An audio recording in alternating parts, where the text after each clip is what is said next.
Hello students, welcome back to my channel. तो इस class में हम पढ़ने वाले हैं BA 6 semester major paper 10 psychology का चैप्टर 3 हम पढ़ने वाले हैं। जैसा कि आपको थोड़ी देर पहले ही पता लग गया होगा कि हम आज ही यूनिट 2 पूरा कंप्लीट करने वाले हैं। यानी इस क्लास में हम चैप्टर 3 पढ़ेंगे तो यूनिट 2 आपका कंप्लीट हो जाएगा। उसके बाद आपका बच जाएगा यूनिट 3 और यूनिट 4। ठीक है, तो वो 1-2 दिन में कंप्लीट हो जाएगा। कुछ स्टूडेंट्स का कमेंट था कि जल्द से जल्द 11 और 12 को शुरू कर दीजिए, तो ठीक है, तो 1-2 दिन में वो भी शुरू हो जाएगा। ठीक, तो पहले हम 10 कंप्लीट कर लेंगे, उसके बाद ही ना 11 और 12 हम कंप्लीट करेंगे। और अभी थोड़ी देर पहले ही कुछ स्टूडेंट्स का कमेंट था कि इसका पीडीएफ कहाँ मिलेगा। तो पीडीएफ आपको बता दिया जाता है कि हमेशा हर क्लास में हम आपको बता देते हैं कि पीडीएफ आपको टेलीग्राम पे ही मिलेगा। वहाँ पे कुछ पीडीएफ अभी नहीं डाला गया है तो वो डाल दिया जाएगा। ठीक है, उसके लिए टेंशन नहीं लेना है, आपको एग्ज़ाम से पहले सब कुछ दे दिया जाएगा। तो चलिए हम क्लास को शुरू करते हैं। और इस क्लास में हम पूरा चैप्टर 3 कंप्लीट करने वाले हैं।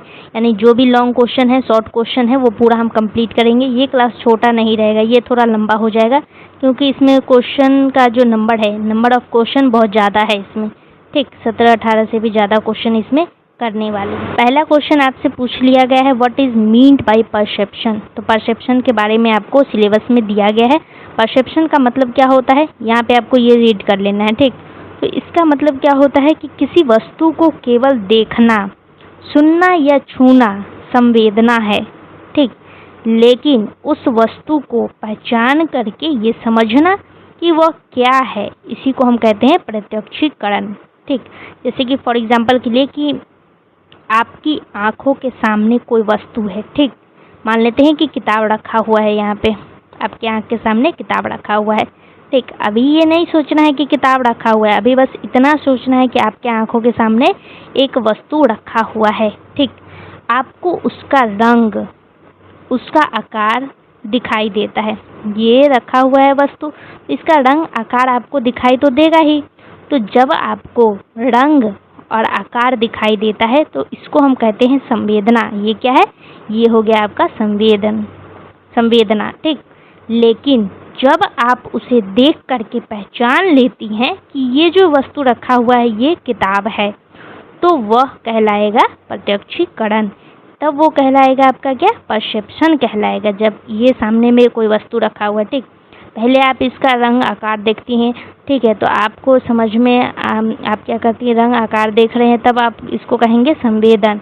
लेकिन जब आप इसको देख करके समझ जाती हैं कि हाँ ये जो वस्तु रखा हुआ है ये किताब है, रंग आकार देख करके आप समझ जाती हैं कि हाँ ये किताब रखा हुआ है, तब हम इसको कहेंगे प्रत्यक्षीकरण।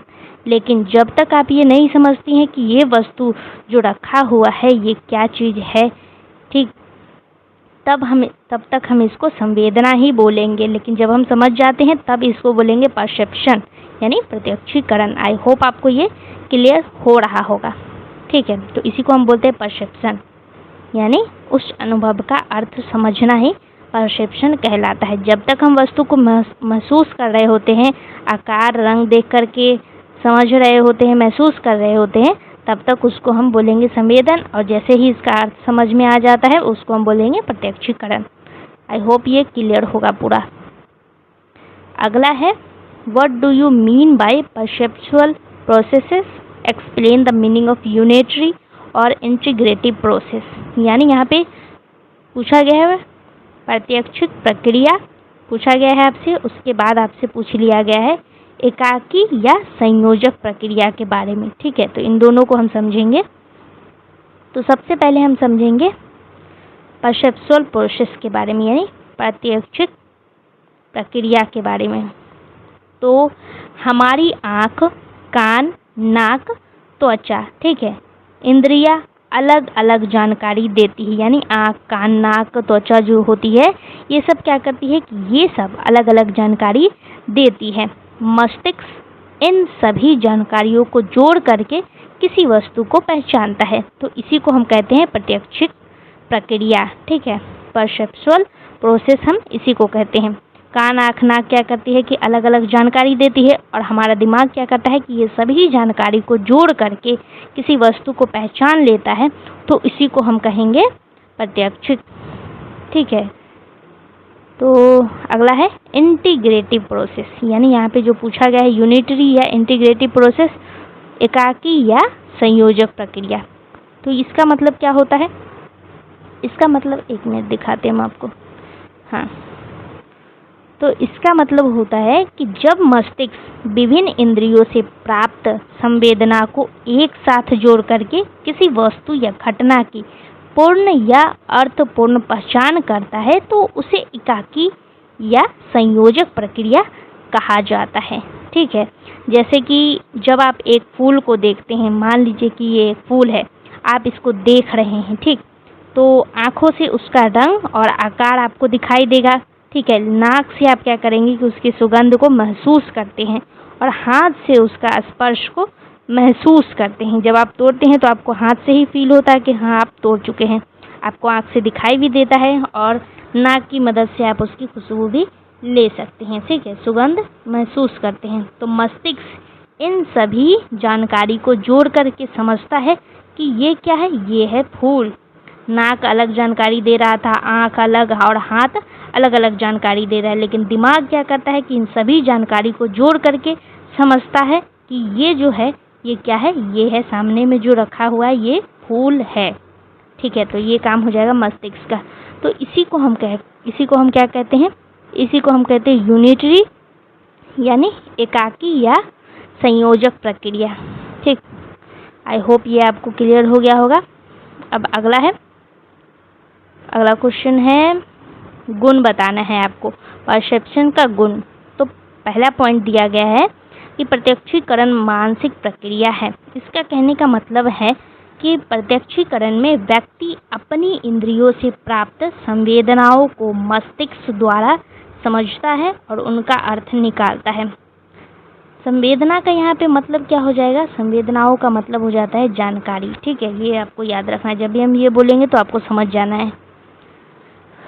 तो जैसा कि हम आपको बता रहे थे कि प्रत्यक्षीकरण में व्यक्ति अपनी इंद्रियों से प्राप्त जानकारी को मस्तिष्क द्वारा समझता है और उसका अर्थ भी निकालता है।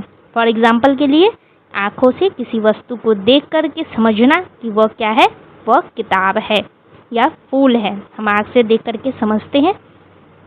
दूसरा है प्रत्यक्षीकरण अर्थपूर्ण होता है। इसका कहने का मतलब है कि व्यक्ति केवल संवेदनाओं को ग्रहण नहीं करता है, जानकारी को ही सिर्फ इकट्ठा नहीं करता है, बल्कि उनका अर्थ भी समझता है। जैसे कि घंटी की आवाज़ सुन करके समझना कि कक्षा समाप्त हो गई है। जब घंटी बजता है तो आपको समझ में आता है कि कक्षा क्या हो गया, समाप्त हो गया। तो इसी को बोलते हैं अर्थपूर्ण।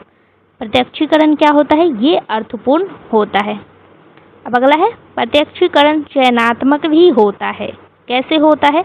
तो व्यक्ति अपने आसपास मौजूद सभी उद्दीपकों पर समान रूप से ध्यान नहीं देता है, ठीक है, बल्कि कुछ विशेष चीज़ों को चुन करके उन पर ध्यान देता है। जैसे कि भीड़ में अपनी परिचित आवाज़ को पहचान लेना। मान लीजिए कि आप कहीं मेला घूमने जा रहे हैं, ठीक, और भीड़ है और आप अपने फैमिली के साथ घूमने जा रहे हैं, ठीक, मेला घूमने गए, तो वहाँ पे क्या हुआ कि भीड़ है बहुत ज़्यादा, तो आप वहाँ पे अगर गुम हो गए या खो गए और या फिर कोई आपको जान पहचान का अगर मिल गया, तो आप वहाँ पे आवाज़ से ही आप उसको पहचानने की कोशिश करेंगे। आवाज़ सुन लेते हैं, अगर पहले भी अगर वो आवाज़ सुने होंगे तो फिर से अगर आप वो आवाज़ सुन लेते हैं तो आपको याद आता है कि हाँ ये आवाज़ तो सुना हुआ है, हमें इस आवाज़ को पहचानते हैं, ऐसा दिमाग में आता है ना। आई होप कि आप ये एग्जाम्पल समझ पा रहे होंगे, ठीक है। तो इसी को हम बोलते हैं चयनात्मक। तो चयनात्मक होता है। अगला है प्रत्यक्षीकरण। चयनात्मक का यहाँ पे मतलब क्या हुआ कि उतना सारा भीड़ है, उस भीड़ में तो बहुत लोग होंगे, बहुत सारी आवाज़ें होंगी, लेकिन उसमें से कुछ जो आप परिचित हैं, ठीक है, परिचित यानी पहले से ही आप जानते हैं, उस आवाज़ को पहचानते हैं, वो उतनी सारी आवाज़ में से आप उस परिचित आवाज़ को पहचान रहे हैं, तो इसी का मतलब होता है चयनात्मक। चयनात्मक का यहाँ पे यही मतलब होगा।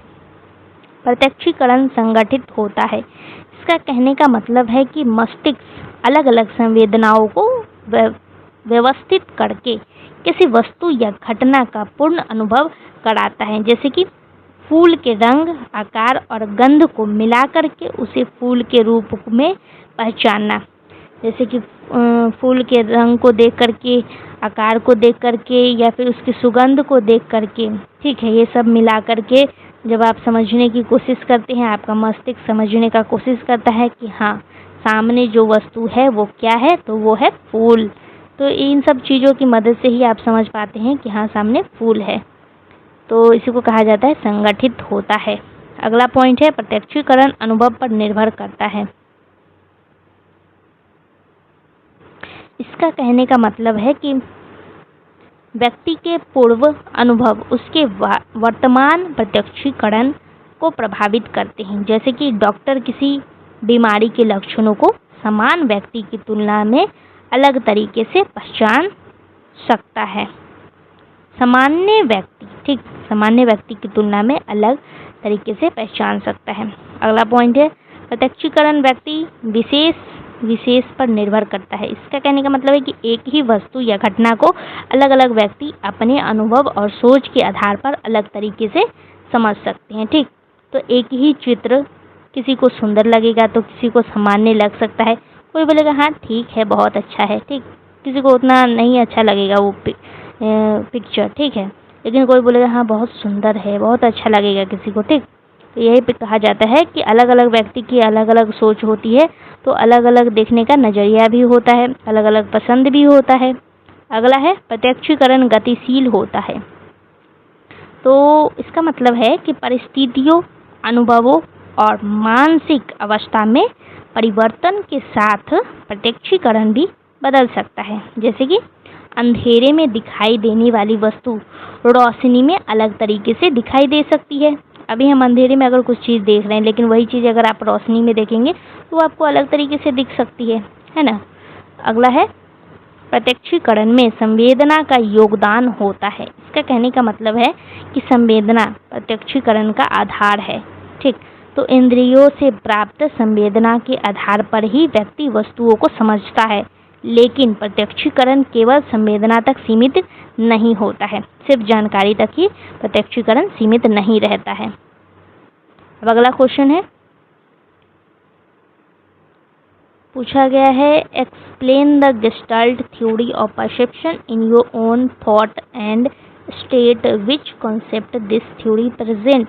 गेस्टाल्ट थ्योरी के बारे में आपसे यहाँ पे पूछा गया है, तो अब हम इसी के बारे में पढ़ेंगे।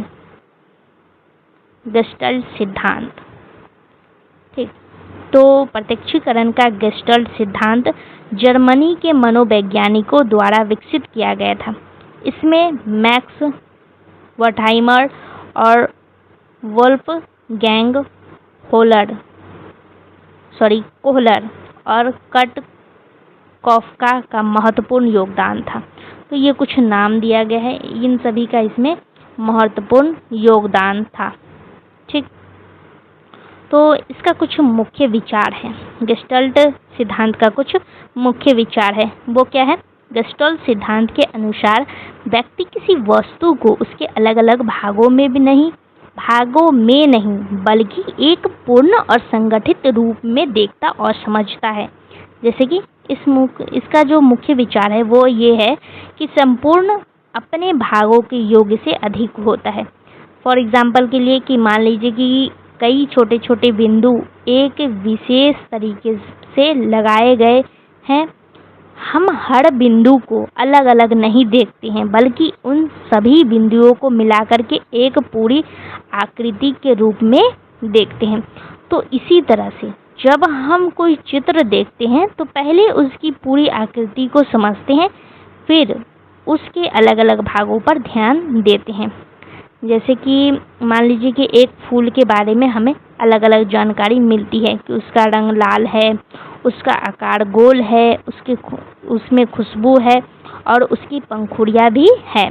तो हम इन सभी अलग अलग विशेषताओं को जोड़ करके समझते हैं कि ये क्या है, यह एक फूल है।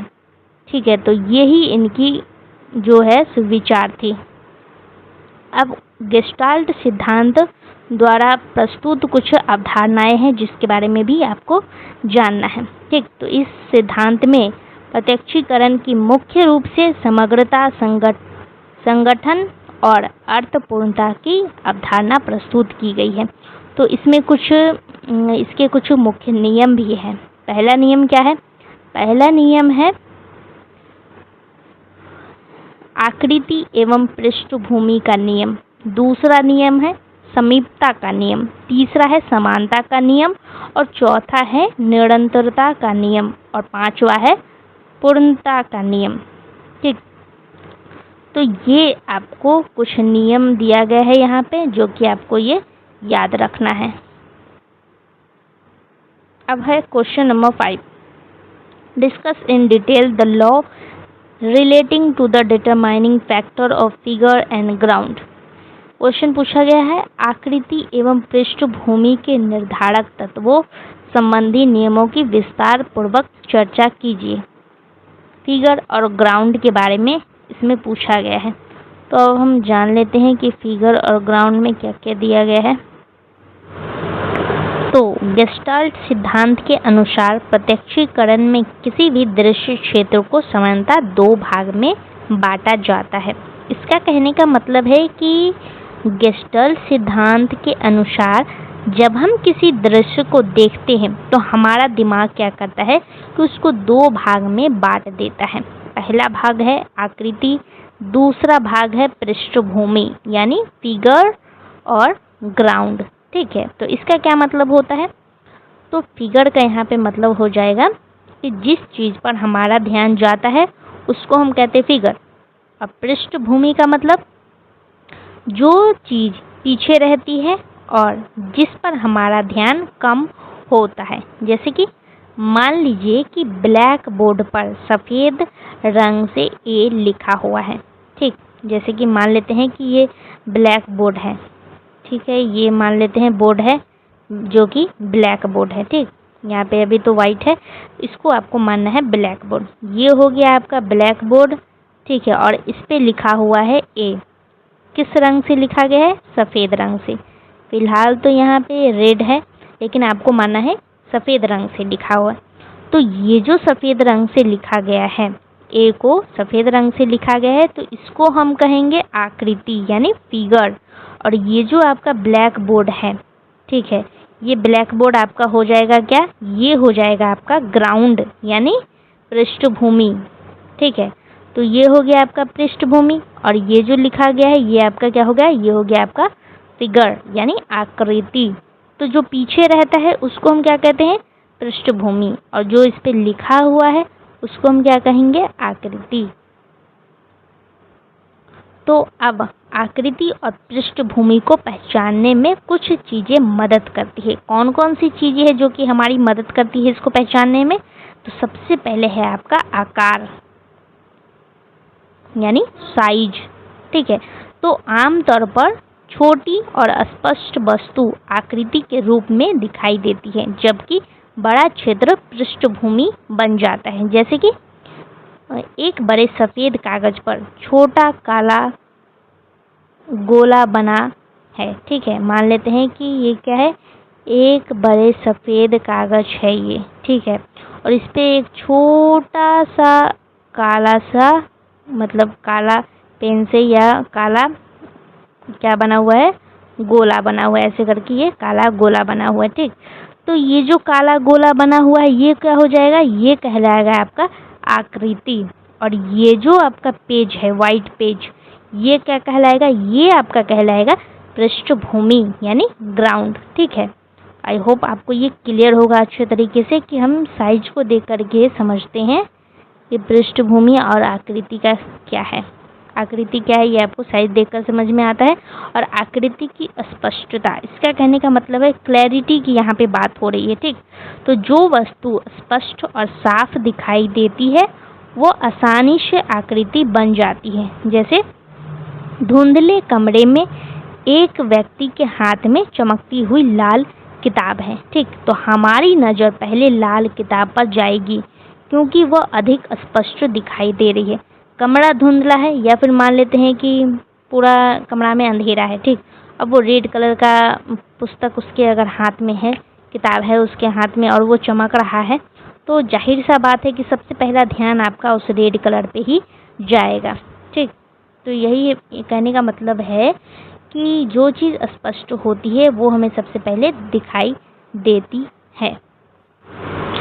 तो ये था आपका स्पष्टता की बात। ठीक है, अब तीसरा है रंग और चमक, यानी कलर और ब्राइटनेस की यहाँ पे बात हो रही है। तो जो वस्तु अलग रंग की या ज़्यादा चमकीली होती है वह जल्दी ध्यान आकर्षित करती है और आकृति भी बन जाती है। जैसे कि हरे पेड़ों के बीच एक लाल फूल है, ठीक है, तो हमारी नज़र पहले लाल फूल पर जाएगी, ठीक है, न कि पेड़ पर। ठीक, तो यहाँ पे जो फूल है वो क्या हो जाएगा, वो हो जाएगा आपका आकृति, और जो पेड़ है, पेड़ पौधे जो है वो कहलाएगा आपका पृष्ठभूमि। ठीक, तो सबसे पहले नज़र फूल पर गया तो उसको हम कहेंगे आकृति।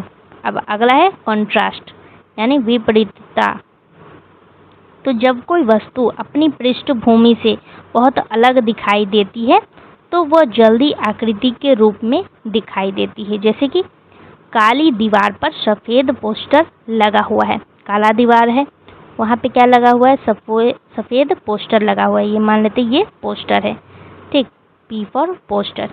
तो ये पोस्टर लगा हुआ है तो सफ़ेद पोस्टर आसानी से दिखाई देगा।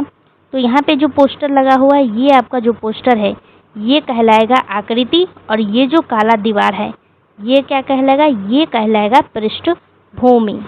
अब लास्ट पॉइंट यहाँ पे दिया गया पोजीशन, यानी स्थिति।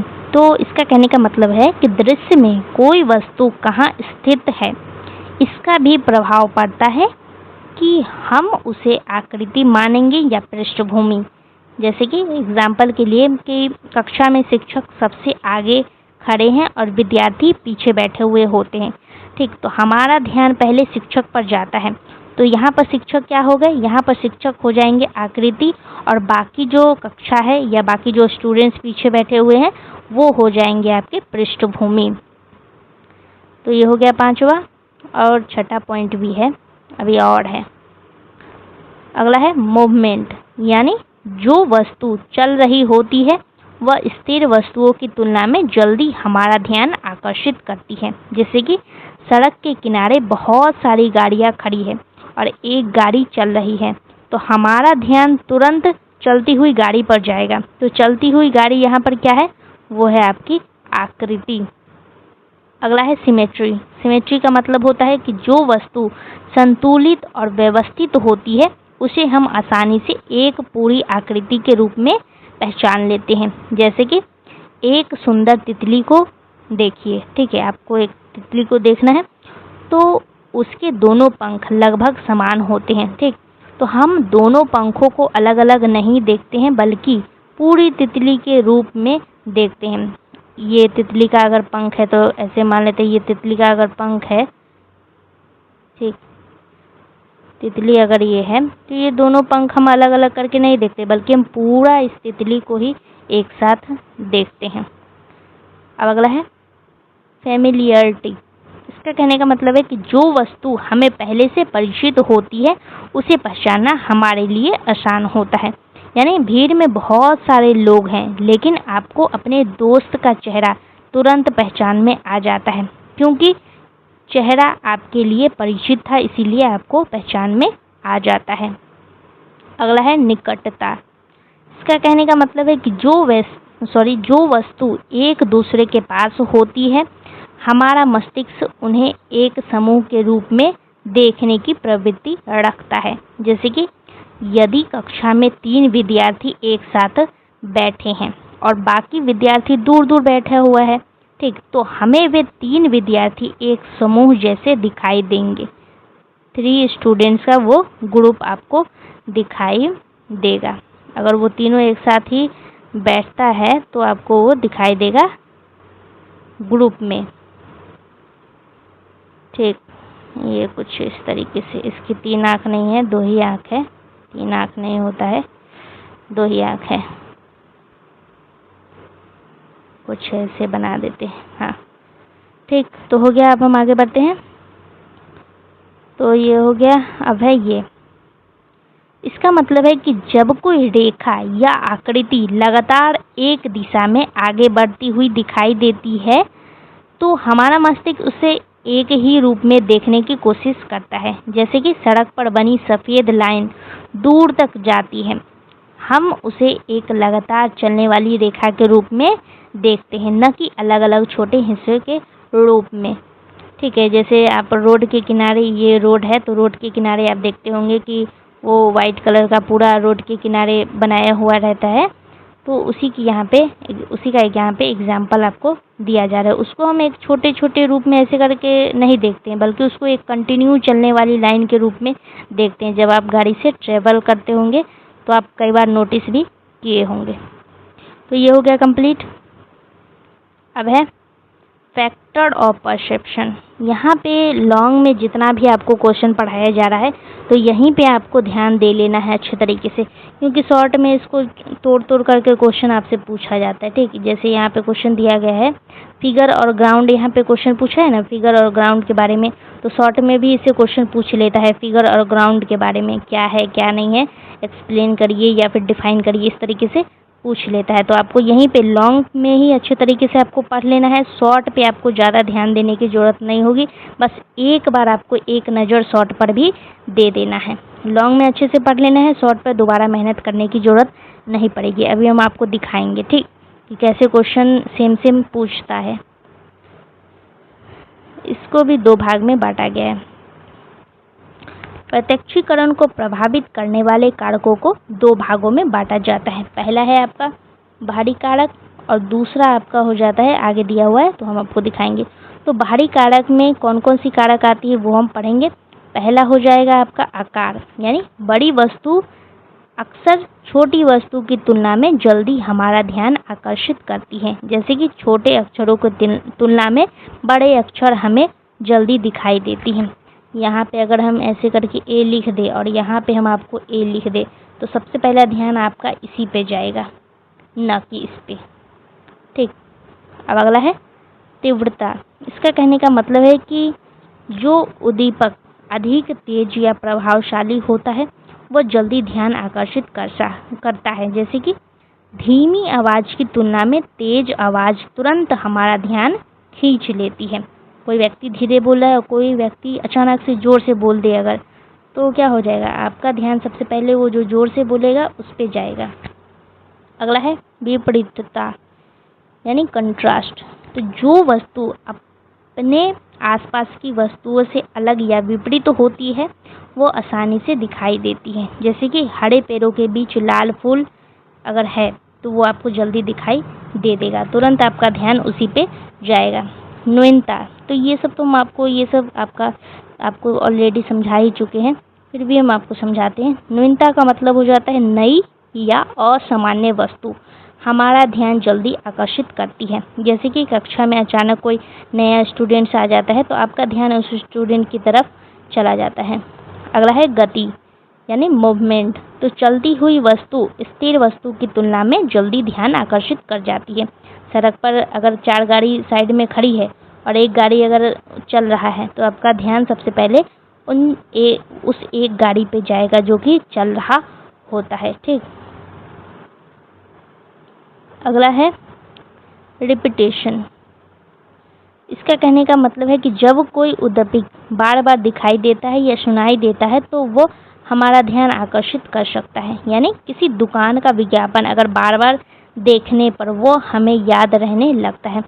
तो ऐसा कई बार होता है कि प्रचार में आप सुनते होंगे, अगर वो प्रचार आप बार बार विज्ञापन आप वो बार बार देखते हैं तो आपके दिमाग में वो याद हो जाता है आपको। ठीक है, फिर कभी कोई अगर उस मैटर पे बात कर रहा होता है तो आपको अचानक से याद आ जाता है, इस विज्ञापन से रिलेटेड आपको याद आ जाता है।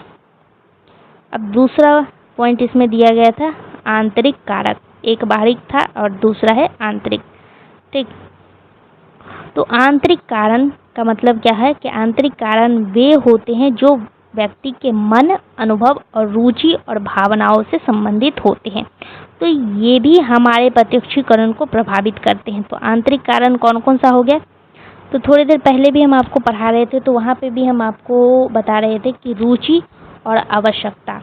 ठीक, ये दोनों के बारे में हम आपको बताए थे कि जब आंतरिक कारण पूछेगा तो रुचि और आवश्यकता लिखना है, और बाहरी कारक जब पूछा था तो वहाँ पे हम आपको कुछ और बताए थे। ठीक, तो यहाँ पर अच्छे तरीके से आपको ध्यान दे लेना है।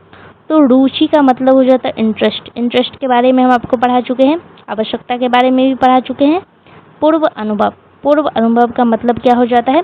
पहले से प्राप्त अनुभव हमें नई चीज़ों को समझने और पहचानने में मदद करती है। जैसे कि डॉक्टर किसी बीमारी के लक्षणों को अपने अनुभव के कारण जल्दी पहचान सकता है, क्योंकि डॉक्टर के पास एक्सपीरियंस है, तो वो जल्दी पहचान लेता है कि हाँ, इस मरीज को कौन सा बीमारी है। अगला है प्रेरणा यानी मोटिवेशन। तो व्यक्ति जिस लक्ष्य को प्राप्त करना चाहता है उससे जुड़ी चीज़ों पर उसका ध्यान अधिक जाता है। ठीक है, तो जैसे कि फॉर एग्जांपल के लिए कि परीक्षा में अगर अच्छे अंक लाने की इच्छा रखने वाला विद्यार्थी पढ़ाई से संबंधित चीज़ों पर अधिक ध्यान देता है। जैसे कि अभी आपका भी टारगेट होगा कि एग्ज़ाम में अच्छे नंबर लाने हैं, तो आप क्या करेंगे कि आपका अगर साइकोलॉजी सब्जेक्ट है तो आप क्या करेंगे, इसमें जितना भी क्वेश्चन बताया जाएगा तो आप इसमें ध्यान देंगे कि हाँ भाई, ये क्वेश्चन पढ़ लेते हैं, हो सकता है आ सकता है, इसके बारे में भी थोड़ा पढ़ लेते हैं, हो सकता है ये भी आ सकता है। तो आप इस पर ध्यान देंगे क्योंकि आपका एक गोल सेट है कि हमको अच्छा नंबर लाना है। ठीक, तो आप यहाँ पर क्या करते हैं, ध्यान देते हैं। अगला है भावनाएं यानी इमोशन। तो हमारी भावनाएं जैसे भय, क्रोध, प्रेम, खुशी हमारे प्रत्यक्षीकरण को प्रभावित कर सकती है। कैसे? जैसे कि डर के समय अंधेरे में पेड़ की छाया भी किसी व्यक्ति जैसी दिखाई दे सकती है। ठीक है, तो जब आप डर रहे होते हैं या फिर अकेले रात को अगर आप निकल जाते हैं रोड पर, तो आपके मन में बहुत सारा डर आता है। ठीक है, तो यहीं पे लिखा गया भावनाएं। तो भावना भी क्या करती है, प्रभावित करती है। मानसिक स्थिति मेंटल स्टेट यानी व्यक्ति की उस समय की मानसिक अवस्था भी उसके प्रत्यक्षीकरण को प्रभावित करती है। यानी अगर आप बहुत परेशान हैं या फिर तनाव में रहने वाले व्यक्ति हैं तो सामान्य बात को भी नकारात्मक रूप में समझ सकते हैं। अगर आप टेंशन में हैं या फिर परेशान हैं तो कोई अगर नॉर्मल बात भी है तो उसको भी आप निगेटिव रूप में ले लेते हैं। यह आपको कुछ 6 पॉइंट आपको इसमें याद रखना है। अगला है explain the role of binocular cues in depth perception. Monocular और बाइनोकुलर के बारे में आपको पढ़ना है यहाँ पे। तो इसमें जैसे लॉन्ग में यहाँ क्वेश्चन दिया गया है तो शॉर्ट में भी इस पे क्वेश्चन पूछा गया है, तो यहीं पे आपको ध्यान दे लेना है। तो चलिए हम समझाते हैं आपको कि एक नेत्री संकेत का क्या मतलब होता है।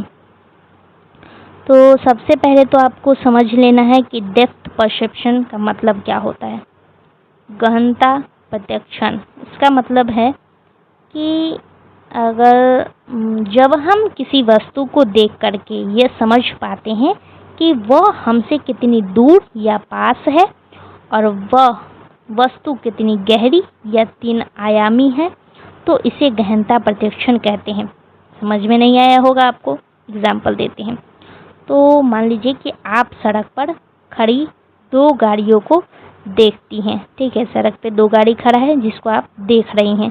तो एक आपके पास है और एक थोड़ा दूरी पे है, तो आप दोनों की दूरी का अंदाज़ा लगा लेती हैं। तो इसी को हम कहते हैं गहनता प्रत्यक्षण, डेप्थ परसेप्शन इसी को कहा जाता है। यानी एक गाड़ी पास में है और एक गाड़ी थोड़ा दूर है, तो फिर भी आप क्या करते हैं कि दोनों के बीच का जो डिस्टेंस होता है उसका अंदाज़ा आप लगा लेते हैं कि हाँ, ये कितनी दूरी पर खड़ा है और आपसे कितनी दूरी पर है, फिर वो दूसरा गाड़ी कितनी दूरी पर। अगर इस डिस्टेंस को आप अंदाज़ा लगा लेते हैं डिस्टेंस का, तो उसी को हम क्या कहते हैं, डेप्थ परसेप्शन। अगला है एक नेत्री संकेत, यानी एक आँख से भी वस्तुओं की दूरी और गहराई का अनुमान लगाया जा सकता है। तो ऐसे संकेतों को एक नेत्री संकेत कहते हैं। जैसे कि इसमें कुछ दिया गया है, सापेक्ष आकार यानी रिलेटिव साइज। इसका मतलब है कि दूर की वस्तुएं हम छोटी और पास की वस्तु बड़ी दिखाई देती है। जैसे कि सड़क पर दूर खड़ी कार छोटी दिखाई देगी आपको, जबकि पास में खड़ी हुई कार बड़ी दिखाई देगी आपको। ठीक, अगला है आच्छादन यानी ऑक्लूजन।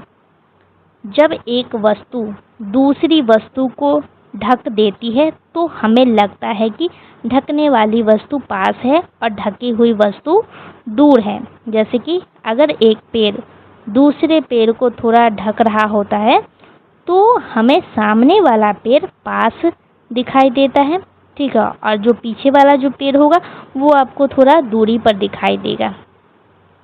तो जो ढके वो हमें पास दिखाई देता है और जो ढके जाए वो हमें दूर दिखाई देता है, ठीक। अगला है रैखिक परिप्रेक्ष्य। इसका मतलब है लीनियर पर्सपेक्टिव। तो इसका कहने का मतलब है कि समांतर रेखाएं दूर जाने पर हमें एक दूसरे के पास आती दिखाई देती है। जैसे कि सीधी सड़क के दोनों किनारे हमें दूर जाकर एक दूसरे के बहुत पास दिखाई देती है, यानी दूर जाते हुए रेखा पास आती दिखेगी। जब आप जब आप गाड़ी में ट्रेवल कर रहे होते हैं तो जैसे आप नोटिस करेंगे कि रोड के दोनों साइड जो वाइट कलर का रहता है, तो जब जैसे जैसे आपका गाड़ी आगे आगे बढ़ते जाएगा तो ऐसे वैसे आपको लगेगा कि ये जो लाइन है ये लाइन पास आ रहा है, ऐसा आपको लगे। आप आगे बढ़ रहे हैं लेकिन आपको लगेगा कि ये लाइन ही आपके पास आ रहा है, ऐसा आपको फील होता होगा, ठीक। आप जाना रोड पर, देखना वहाँ पे आपको ऐसा महसूस होगा। अगला है प्रकाश और छाया। इसका कहने का मतलब है लाइट एंड शैडो, यानी किसी वस्तु पर पड़ने वाले प्रकाश और छाया से हमें उसके आकार, दूरी और गहराई का अंदाजा होता है। जैसे गेंद पर एक तरफ प्रकाश और दूसरी तरफ छाया होने से हमें पता चलता है कि गेंद गोल और 3 आयामी है, ठीक। तो प्रकाश और छाया से हमें पता चलता है कि गेंद क्या है, गोल है। अगला है एरियल पर्सपेक्टिव, यानी वायवीय परिप्रेक्ष्य। दूर की वस्तु पास की वस्तु की तुलना में कम स्पष्ट या धुंधली दिखाई देती है। जैसे कि दूर के पहाड़ अक्सर आपको धुंधले दिखाई देते हैं, जबकि पास के पेड़ साफ दिखाई देते हैं, ठीक। तो यही एरियल पर्सपेक्टिव का कहने का मतलब था। अब दूसरा है बाइनोकुलर के बारे में हम पढ़ेंगे, यानी द्विनेत्रीय संकेत। उसमें तो हम एक नेत्रीय पढ़ रहे थे, यहाँ पर हम द्विनेत्रीय के बारे में पढ़ेंगे। यानी जब हम दोनों आँखों से प्राप्त जानकारी के आधार पर किसी वस्तु की दूरी और गहराई का अनुमान लगाते हैं तो ऐसे संकेतों को द्विनेत्रीय संकेत कहते हैं, ठीक है। तो इसमें क्या होगा कि इसमें हम 2 आँख से देख करके जानकारी हासिल करते हैं, लेकिन उसमें क्या था कि उसमें हम एक आँख से कर रहे थे, ठीक। तो ये बात आपको यहाँ पर याद रखनी है। तो पहला दिया गया है बाइनोकुलर डिस्पैरिटी, यानी द्विनेत्री असमानता। इसका मतलब है कि हमारी दोनों आँखें किसी वस्तु को थोड़े अलग कोण से देखती है, इसीलिए दोनों आँखों में उस वस्तु की थोड़ी अलग अलग छवि बनती है। मस्तिष्क क्या करता है कि इन दोनों छवियों को एक साथ मिलाकर के वस्तु की दूरी और गहराई का अनुमान लगाता है। जैसे कि अपनी उंगली को आँखों के सामने रख करके पहले एक आँख आपको बंद कर लेना है, ठीक है, और फिर दूसरी आँख बंद करना है आपको उंगली की स्थिति थोड़ी अलग दिखाई देगी। दोनों आँखों की इसी अलग अलग जानकारी को मस्तिष्क जोड़ता है और गहराई का अनुभव कराता है।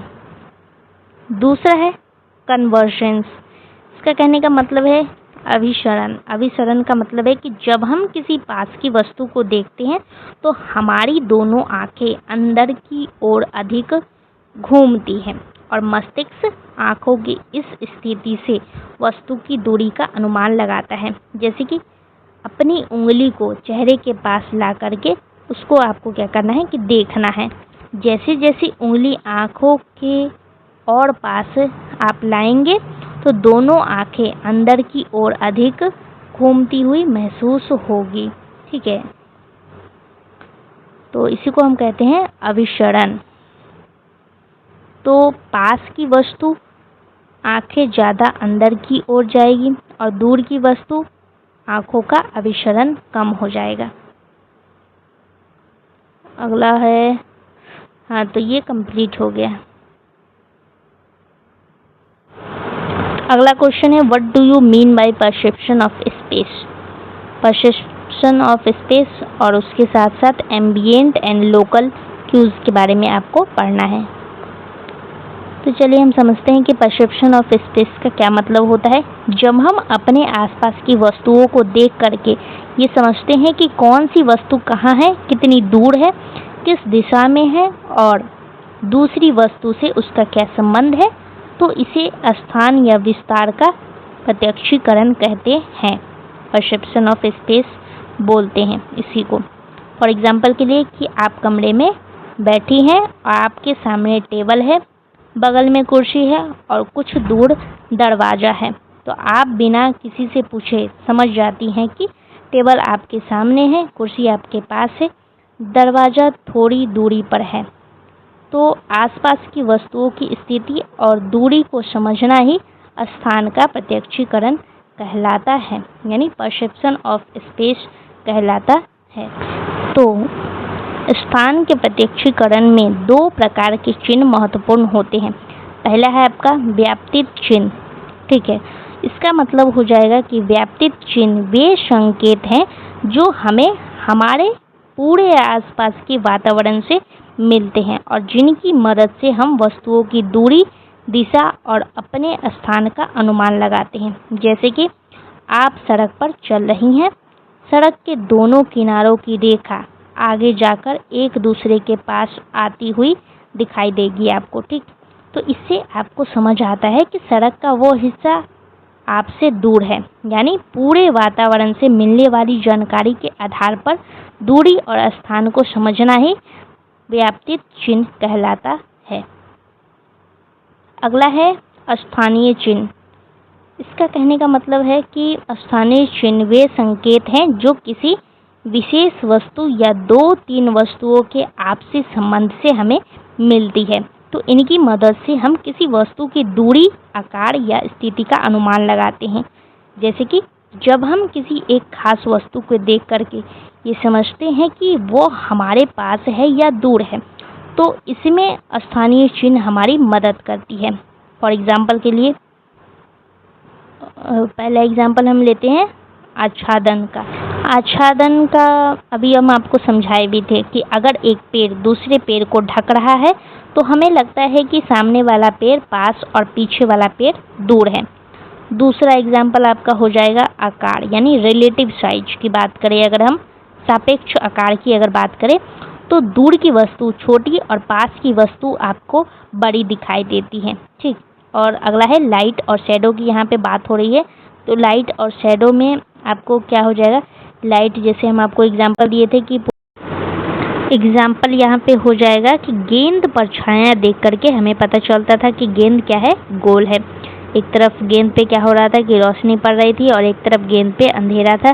तो रोशनी पड़ने की वजह से हमें क्या पता चलता था, पता चल रहा था कि हाँ भाई गेंद गोल है, ठीक। अब हम आगे बढ़ते हैं। अगला क्वेश्चन है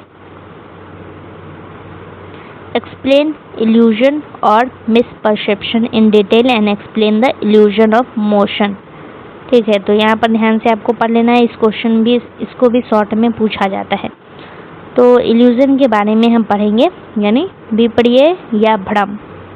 तो जब कोई वास्तविक वस्तु हमारे सामने मौजूद होती है लेकिन हम उसे गलत तरीके से देखते या समझते हैं तो इसे विपर्य या भ्रम कहते हैं, यानी इल्यूजन कहा जाता है। जैसे कि यानी वस्तु वास्तव में मौजूद है लेकिन हमारा दिमाग उसका गलत अर्थ निकाल लेता है, तो इसी को हम इल्यूजन बोलते हैं।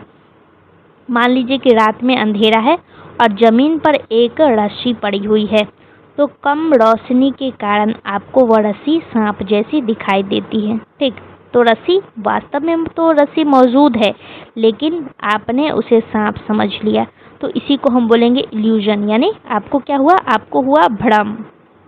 आई होप आपको ये अच्छे से क्लियर होगा क्योंकि ये सांप वाला एग्जाम्पल तो आपको अच्छे से समझ में आ जाएगा।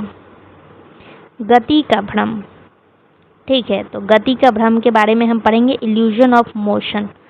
इसका मतलब क्या होगा कि जब कोई वस्तु वास्तव में स्थिर होती है लेकिन हमें वो चलती हुई दिखाई देती है तो इसे गति का भ्रम कहते हैं, ठीक। जैसे कि एग्जाम्पल हम लेते हैं सिनेमा का। तो सिनेमा में वास्तव में कोई लगातार चलती हुई तस्वीर नहीं होती है। वहाँ पे क्या होता है कि वहाँ बहुत सारी स्थिर तस्वीर एक के बाद एक बहुत तेजी से दिखाई जाती है। तो हमारा मस्तिष्क इन तस्वीरों को जोड़ करके ऐसा अनुभव करता है कि व्यक्ति या वस्तु लगातार चल रही है। ठीक है, तो आई होप ये आपको गति का अनुभव समझ में आ गया होगा।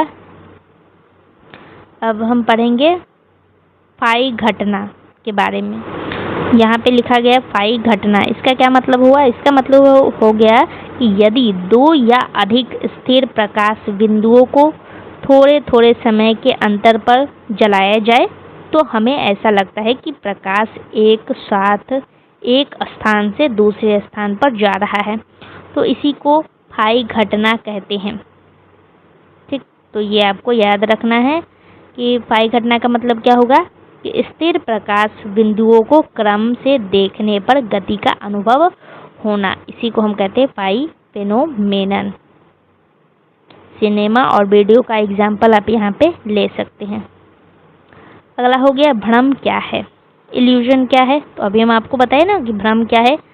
जैसे कि हम आपको अभी सांप का एग्जाम्पल भी दे रहे थे कि अंधेरे में पड़ी रस्सी को सांप समझ लेना। यही रस्सी वास्तव में मौजूद तो है, मतलब यहाँ पे रस्सी तो मौजूद है लेकिन हमें क्या लगता है कि वो सांप है। इसी को हम क्या बोलते हैं? भ्रम। आपको भ्रम होता है। ठीक है, तो वाई डू इल्यूजन अकर, तो आपको तो ये पता चल गया कि हाँ भ्रम क्या होता है। ठीक, लेकिन ये अकर क्यों होता है, यानी उत्पन्न क्यों होता है, ये भी आपको जानना चाहिए। तो उत्पन्न होने के कुछ कारण हैं, जैसे पूर्व अनुभव यानी पास्ट एक्सपीरियंस।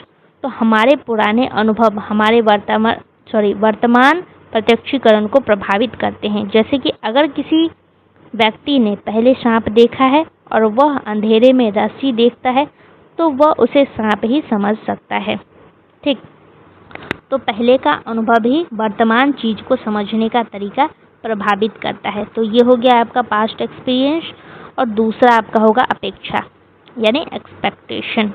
तो जिस चीज की हमें पहले से उम्मीद होती है हमारा दिमाग उसी के अनुसार चीज़ों को समझने की कोशिश कर सकता है। जैसे कि आपको पता है कि आपका दोस्त रास्ते में आने वाला है, दूर से किसी व्यक्ति को देख करके आपको लग सकता है कि शायद यही मेरा दोस्त है। ऐसा कभी कभी होता है कि आप अगर रोड पे किसी का इंतज़ार कर रहे होते हो, रोड पे देख रहे होते हैं, लेफ़्ट साइड राइट साइड देख रहे होते हैं कि हाँ आ रहा है कि नहीं आ रहा है, तो दूर से अगर कोई व्यक्ति आ रहा होता है और ठीक वैसे ही अगर आपका दोस्त पतला दुबला या जैसा भी हो तो आपको लगे कि हाँ एक व्यक्ति पतला आ रहा है, तो आपके दिमाग में वहाँ पे आता है कि हाँ तो शायद वो ही आ रहा है, ऐसा लगता है आपको। लेकिन जब वो पास आता है तब आपको पता चलता है कि हाँ वो मेरा दोस्त नहीं था, वो तो कोई और ही था। ऐसा होता है आपके साथ भी। तो रुचि और आवश्यकता, तीसरा पॉइंट है इंटरेस्ट एंड नीड, यानी जिस चीज़ में हमारी रुचि होती है या जिसकी हमें ज़रूरत होती है हमारा ध्यान उसी से जुड़ी चीज़ों पर जल्दी जाता है। तो बहुत प्यास लगने पर आपको भीड़ में पानी की बोतल जल्दी दिखाई दे सकती है। अगला है भावना यानी इमोशन। इमोशन के बारे में तो हम पढ़ा ही चुके हैं। अगला है अपूर्ण या अस्पष्ट उद्दीपक। इसका कहने का मतलब है कि जब कोई वस्तु पूरी तरह स्पष्ट दिखाई नहीं देती तो हमारा दिमाग उसकी अधूरी जानकारी के आधार पर उसका अर्थ निकालता है और भ्रम हो सकता है। जैसे धुंध में दूर खड़ी किसी वस्तु को व्यक्ति समझ लेना।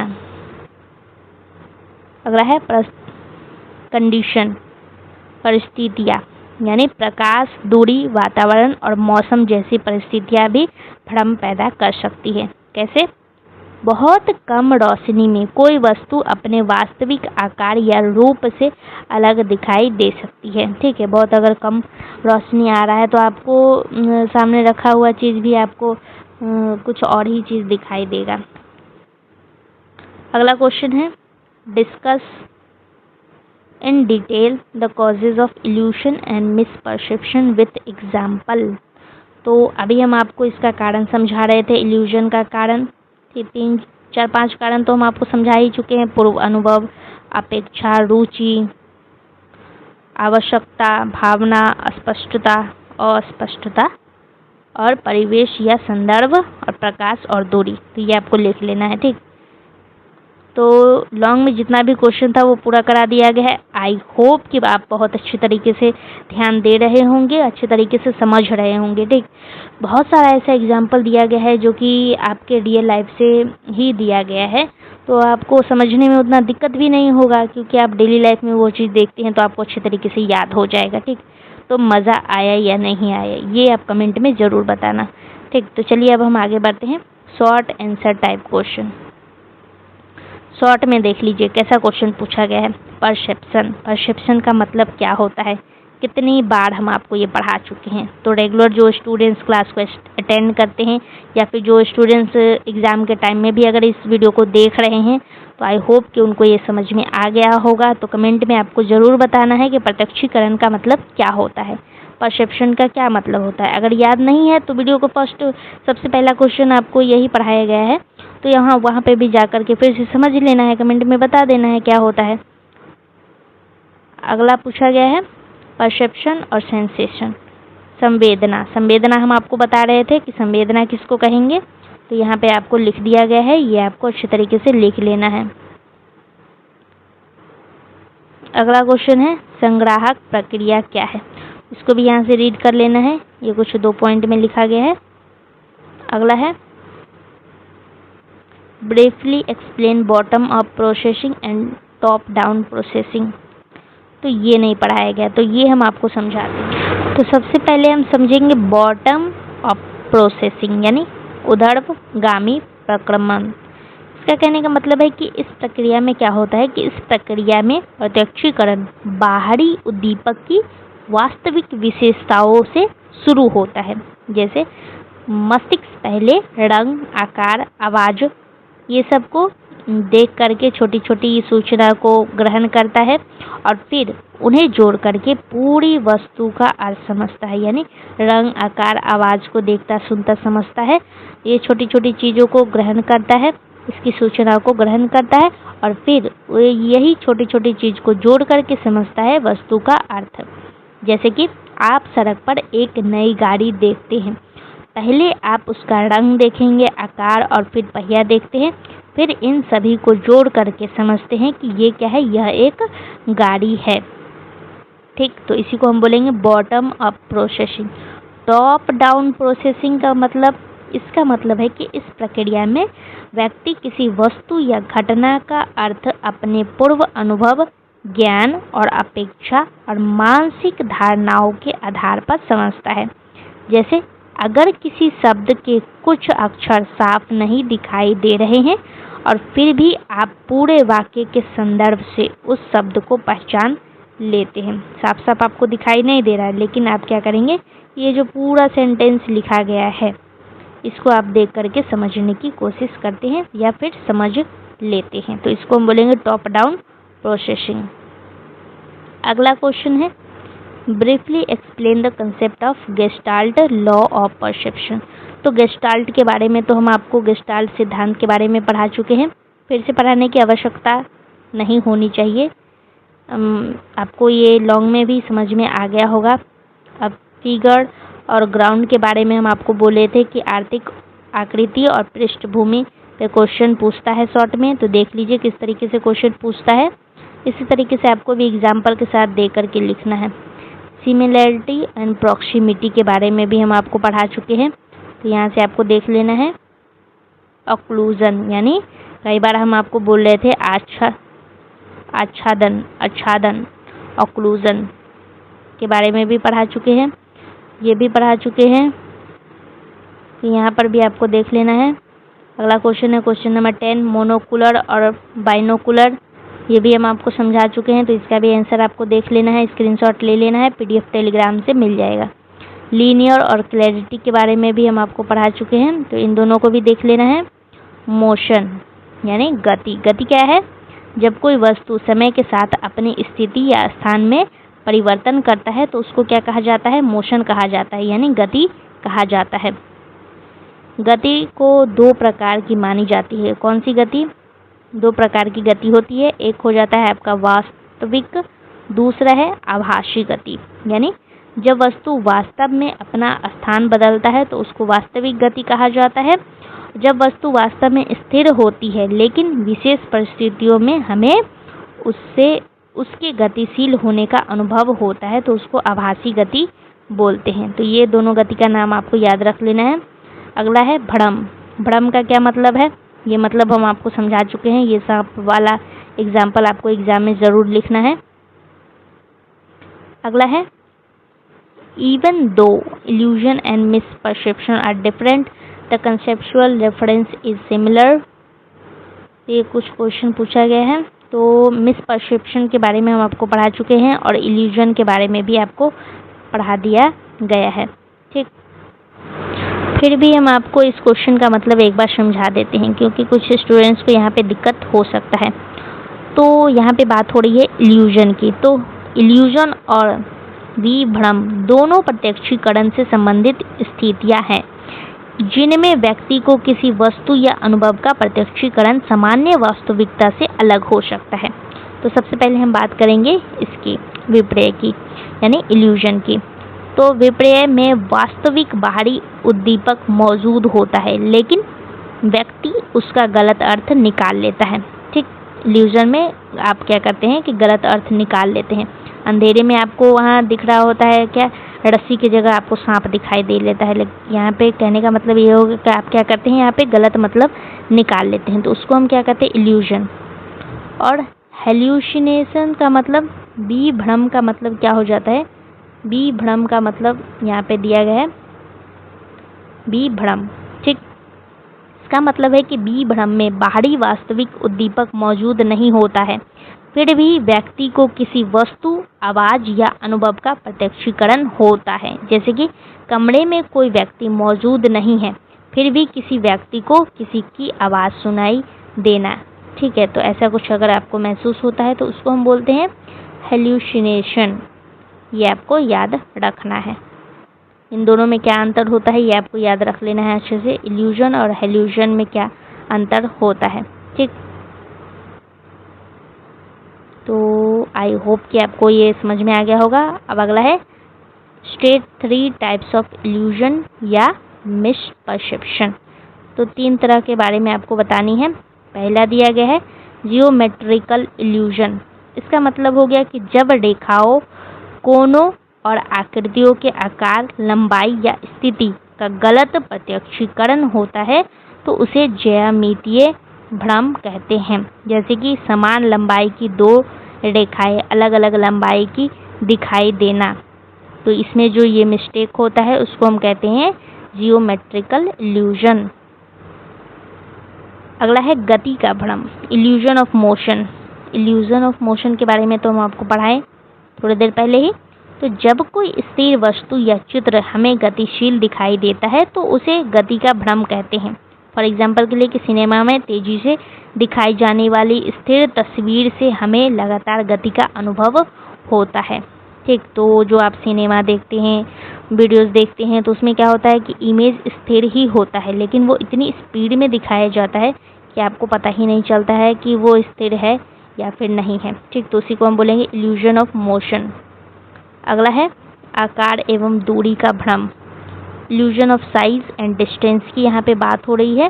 तो जब किसी वस्तु के वास्तविक आकार या दूरी का गलत अनुभव होता है तो इसे आकार एवं दूरी का भ्रम कहा जाता है। जैसे दूर स्थित वस्तु को उसकी वास्तविक दूरी से अधिक पास समझ लेना। ये मान लेते हैं यहाँ पर एक गाड़ी खड़ी है और एक गाड़ी यहाँ पे खड़ा है। ठीक, तो दूर जो वस्तु खड़ा है यानी दूरी में जो गाड़ी खड़ा है उसकी वास्तविक दूरी से अधिक पास हम समझ लेते हैं। यानी इन दोनों के बीच मान लेते हैं कि यहाँ पे अगर कोई इंसान ही अगर खड़ा है, मान लेते हैं कि ये है तो इतनी दूरी पर, लेकिन हम समझ लेते हैं कि ये यहाँ पर नहीं है, ये यहाँ पर है, इतनी पास पर है। ठीक है, तो ये गाड़ी हम समझ लेते हैं कि यहाँ पे ना होकर कि ये गाड़ी यहाँ पे है। तो ऐसा हम सोच लेते हैं, समझ लेते हैं। तो इसी को हम कहते हैं illusion of size and distance, आकार एवं दूरी का भ्रम होना। ठीक, तो ये हो गया। अब अगला है जियोमेट्रिक इल्यूजन। ये हम अभी जस्ट आपको समझाएं तो आपको ये याद रहना चाहिए। 2 कॉजेज ऑफ इल्यूशन, 2 कारण आपको बताना है इल्यूजन का। तो 2 से ज़्यादा आपको कारण समझा दिया गया है लॉन्ग क्वेश्चन में, ठीक। तो एक ये और एक यहाँ पर 2, उसमें से आपको जो भी याद रहे वो 5-6 में से 2 में, उसमें से कोई 2 आपको लिख देना है। Clarify the role of preconception in illusion और मिसपरसेप्शन। तो ये समझना है आपको। तो यहाँ पे बात हो रही है क्लैरिफाई करने की, तो इसका मतलब क्या होगा? पूर्व धारणा का अर्थ किसी वस्तु या घटना के बारे में पहले से बनी हुई मानसिक धारणा या अपेक्षा से है, ठीक है। तो ये पूर्ण धारणा का मतलब हो जाता है। तो विपर्य या भ्रम उत्पन्न होने में पूर्व धारणा की महत्वपूर्ण भूमिका होती है। पहले से ही हम क्या करते हैं कि अपने मन में एक धारणा बना लेते हैं किसी भी वस्तु को लेकर के, तो इसका मुख्य योगदान रहता है इल्यूजन में, ठीक। तो चलिए अब हम आगे पढ़ते हैं कि पूर्ण धारणा प्रत्यक्षीकरण को प्रभावित करती है। व्यक्ति किसी वस्तु को केवल उसके वास्तविक रूप के आधार पर नहीं देखता है, बल्कि उसके पूर्व अनुभव, ज्ञान और अपेक्षाओं का भी प्रभाव उसके प्रत्यक्षीकरण पर पड़ता है, ठीक है। तो ये पहला पॉइंट आपको याद रखनी है। दूसरा पॉइंट, अस्पष्ट स्थिति में प्रभाव अधिक होता है। कहने का मतलब है कि जब किसी वस्तु की जानकारी अस्पष्ट या अधूरी होती है, तब व्यक्ति अपनी पूर्व धारणा के आधार पर उसका अर्थ निकाल सकता है। ये हम आपको पहले भी बताए हैं, ठीक। तो आई होप कि आप नोटिस कर रहे होंगे अच्छे से। अगला है तीसरा पॉइंट, आपको यहाँ पे याद रखना है कि गलत प्रत्यक्षीकरण हो सकता है, यानी पूर्व धारणा के कारण व्यक्ति वास्तविक वस्तु को उसके वास्तविक रूप से अलग समझ सकता है, जिससे विपर्य या भ्रम उत्पन्न होता है, ठीक। जैसे कि सांप का एग्जाम्पल हम आपको दे रहे थे, रस्सी की जगह सांप समझ लेते हैं आप। तो ये हो गया आपका पूरा। हाँ, ये इसमें शॉर्ट में 18 क्वेश्चन था और लॉन्ग में शायद 11 क्वेश्चन था, ठीक है। तो हो गया आपका पूरा यूनिट 2 कंप्लीट, ठीक है। तो जितना भी क्वेश्चन था वो पूरा हो चुका है। आप सभी का बहुत बहुत धन्यवाद है क्लास में अंत तक बने रहने के लिए। शायद 1 घंटे का क्लास होगा, तो 1 घंटे तक बैठ कर के आराम से पढ़ने के लिए आप सभी का बहुत बहुत धन्यवाद है। तो चलिए अपने दोस्तों के साथ शेयर कर देना है। यूनिट 2 कंप्लीट हो चुका है। यूनिट 3 और 4 भी हम बहुत जल्द कंप्लीट कर लेंगे। उसके बाद मेजर पेपर हम 11 पढ़ेंगे, ठीक है। तो तब तक के लिए आपको अब करना है वेट, क्योंकि अब हम पढ़ेंगे कुछ और सब्जेक्ट। तो कल हम हिस्ट्री पढ़ने वाले हैं। तो चलिए क्लास को यहीं पे एंड करते हैं। आप सभी का बहुत बहुत धन्यवाद है। Bye bye.